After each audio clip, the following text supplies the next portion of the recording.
देखिए हर खबर यहीं पर, सब्सक्राइब कीजिए TV9 भारतवर्ष। गोपालगंज में जो ट्रिपल मर्डर हुआ उसके बाद किस तरीके से राजनीतिक घमासान मचा है, उसकी ग्राउंड रिपोर्ट आपको मेरे सहयोगी रूपेश कुमार दे रहे थे। और वहीं तेजस्वी यादव जो कि गोपालगंज जाने पर अड़े हुए हैं, झड़प भी हुई है, राजनीति भी हो रही है, उन्हीं से रूपेश ने बात की। सुनवाते आपको क्या कहना है तेजस्वी यादव का। तेजस्वी यादव ने कहा था कि अगर जेडीयू विधायक की गिरफ्तारी 24 घंटे के अंदर नहीं होती है तो वो गोपालगंज कूच करेंगे, और आज प्रशासन ने इजाजत नहीं दी है। बावजूद इसके तेजस्वी यादव, अरे भाई इजाजत, हमें इजाजत नहीं दी लेकिन गुंडों को इजाजत दी है।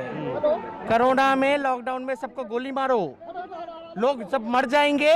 बिहार जो है हाहाकार मचा रहा है, डेली हत्या लूट हो रही है। नेता प्रतिपक्ष की जिम्मेदारी है, विपक्ष की जिम्मेदारी है कि कहीं अन्याय हो रहा है तो लोगों के साथ संघर्ष करें, आवाज उठाएं।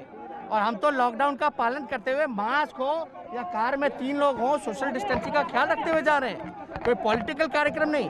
गोपालगंज आपको पता है मेरा गृह जिला है, मेरा ननिहाल है, दादी का घर है, हमारे पिता का जन्म हुआ, माँ का जन्म हुआ। अगर हमें रोका जा रहा है तो अपराधियों को क्यों नहीं रोका जा रहा? यह पुलिस इतनी ताकत हमें रोकने में लगा रही है, इतना बल हमारे में लगाया जा रहा है, तो गुंडों को पकड़ने के लिए क्यों नहीं लगा रहे हैं? बताए सरकार कि लॉकडाउन में कितने हत्या हुई, कितने अपराध हुए, कितने बलात्कार हुए। तो पुलिस ये भी कह रही है कि जो विधायक कार्यकर्ता जुट गए हैं, ऐसे में सोशल डिस्टेंसिंग, लॉकडाउन के नियमों की धज्जियां उड़ रही हैं। देखिए, अब बताने की जरूरत नहीं। मीडिया, सोशल मीडिया में हम लोगों ने देखा कि सरकार ही जो है उल्लंघन कर रही है। कोरोना सेंटर से बीच में छोड़ देते हैं बस से, स्टेशनों पे पालन हो रहा है। और यातायात तो फ्री है, अब तो प्लेन चल रहे हैं, अब तो ट्रेन चल रहे हैं, हमें क्यों रोका जा रहा है? हम कब तक चुप बैठे रहे? सरकार जो है ये साफ है, अगर हमें रोकती है, गिरफ्तार करती है तो ये अपराध की जननी है, और इनके ही इशारे पे जो है अपराधी को बचाने का काम किया जा रहा है, गिरफ्तार नहीं किया जा रहा। बचाने का काम किया जा रहा है। गिरफ्तार कर नीतीश कुमार कहते हैं ना तो हम किसी को बचाने का काम करते हैं ना किसी को फंसाते हैं। तो बचा। तो आपने सुना तेजस्वी यादव क्या कह रहे हैं। और वहीं दूसरी तरफ ट्वीट भी उन्होंने किया है कि अगर रोकना है तो अपराधियों को रोकिए, आतंकियों को रोकिए, हमें रोकने का क्या मतलब है। और ग्राउंड पर रूपेश मौजूद है, सीधा इस वक्त उन्हीं के पास आपको लिए चलते हैं। रूपेश, जिस तरीके से जदयू लगातार कह रही है कि इस वक्त तेजस्वी यादव की कोशिश है कि माहौल खराब किया जाए, राज्यपाल से वो मिले, सीबीआई जांच की वो मांग कर रहे हैं, और राजनीति तो अपने चरम पर ही है।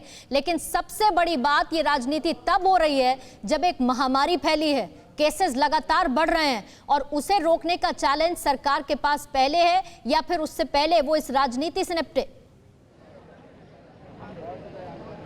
देखिए, बिल्कुल सही कहा आपने। और ये सियासत का सुपर शुक्रवार जैसा आज लग रहा है। और आज पहली बार एहसास हुआ पिछले 2-3 महीनों में कि अब बिहार में चुनाव होने वाले हैं, और ये बिहार का चुनावी वर्ष है। जिस तरीके से कोरोना में सब कुछ ठप पड़ा हुआ है, आज तेजस्वी यादव, एक गोपालगंज में 3 लोगों की हत्या होती है, उसके पहले गया में 4 लोगों की हत्या होती है, लेकिन तब राजनीति में खलबली नहीं मचती है। लेकिन गोपालगंज में 3 लोगों की हत्या होती है, और ये ज़रा नज़ारा और ज़रा क्या स्थिति है। फिर से आप 10 सर्कुलर रोड, राबड़ी देवी का जो आवास है उसके बाहर की स्थिति और नज़ारा ज़रा देख लीजिए।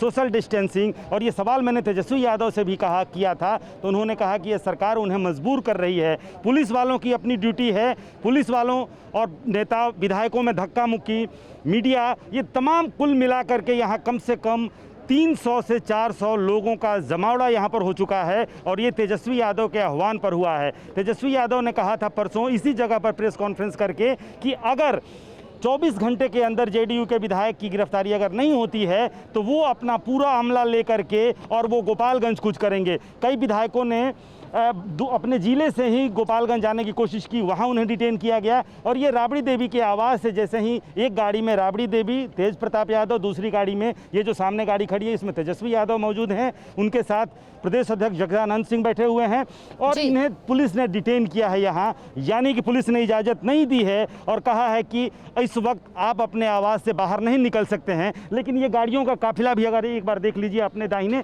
तो तमाम विधायक यहाँ पर पहुँच चुके थे अहले सुबह ही, और पूरा काफिला इस सड़क पे लगा हुआ है। पूरे इलाके को पुलिस छावनी में तब्दील कर दिया गया है। गोपालगंज में भी जाने की किसी को इजाजत नहीं है और इस सड़क से भी बाहर निकलने की इजाजत नहीं है। लेकिन रुपेश, इन तस्वीरों के बीच में एक तरफ जहां पर तेजस्वी बात कर रहे हैं कानून व्यवस्था के बिगड़ने की, लेकिन क्या इसे लेकर वो जवाब दे पाएंगे कि ये क्या कानून का पालन हो रहा है? लॉकडाउन का पीरियड है, इजाजत नहीं मिली है, तो क्या वो विधायकों को बुला के खुद गोपालगंज पहुंच के कानून का पालन कर रहे हैं या उस कानून को ही तोड़ रहे हैं जिसकी मांग के लिए वो इस वक्त सड़क पर उतरे हैं? देखिए, मसला कानून और विधि व्यवस्था का है ही नहीं। कानून का पालन किसे करना है और ये तमाम चीज़ें सबको पता है कि सियासत है और सियासत के जो मसलहत आमेज जो कदम होते हैं वो किसी को शायद ही समझ में आती है। गोपालगंज में जिन लोगों की हत्या हुई है वो स्वजातीय हैं, लेकिन इसके पहले गया में 4 लोगों की हत्या हुई थी, वो अगड़ी जाति के हैं। यानी कि बिहार की सियासत में जो कुछ होता है उस तरह के माहौल बनाने की कोशिश हो रही है। यादवों की हत्या होती है, तेजस्वी यादव और उनके तमाम जो विधायक हैं यहाँ पर राजनीति शुरू होती है। गया में 4 लोगों की हत्या हुई, कहीं से कोई राजनीति नहीं हुई है। और ये जो आपका सवाल है कि कानून का पालन करना है, कानून का ख्याल है, तेजस्वी यादव ने सीधे ये भी ठिकरा सरकार के ऊपर फोड़ दिया है कि अगर सरकार को अगर सोशल डिस्टेंसिंग और लॉकडाउन के नियमों का अगर ख्याल है तो अपराधियों को मर्डर करने जाने की भी इजाज़त कैसे मिल गई? कैसे अपराधी उतनी बड़ी संख्या में वहाँ पर पहुँच गए और उन्होंने 3 लोगों की हत्या कर दी, जिसमें एक व्यक्ति इस वक्त भी घायल है और जिसके बयान पर FIR दर्ज हुआ है, जिसमें JDU MLA का भी नाम लिया है और JDU MLA के भाई और भतीजे की गिरफ्तारी हो गई है, लेकिन JDU MLA की गिरफ्तारी क्यों नहीं हुई है? तेजस्वी यादव बिहार में क्योंकि चुनाव होना है और ऐसे में विपक्ष कितना मुखर है, मुद्दों को कैसे उठा रहा है। एक तरफ जहां पर महामारी और वहीं बिहार में गर्माती राजनीति, उसकी तस्वीर दोनों इस वक्त ये देखने को मिल रही है। परवाह देश की, सोमवार से शुक्रवार रात 10 बजे TV9 भारतवर्ष पर।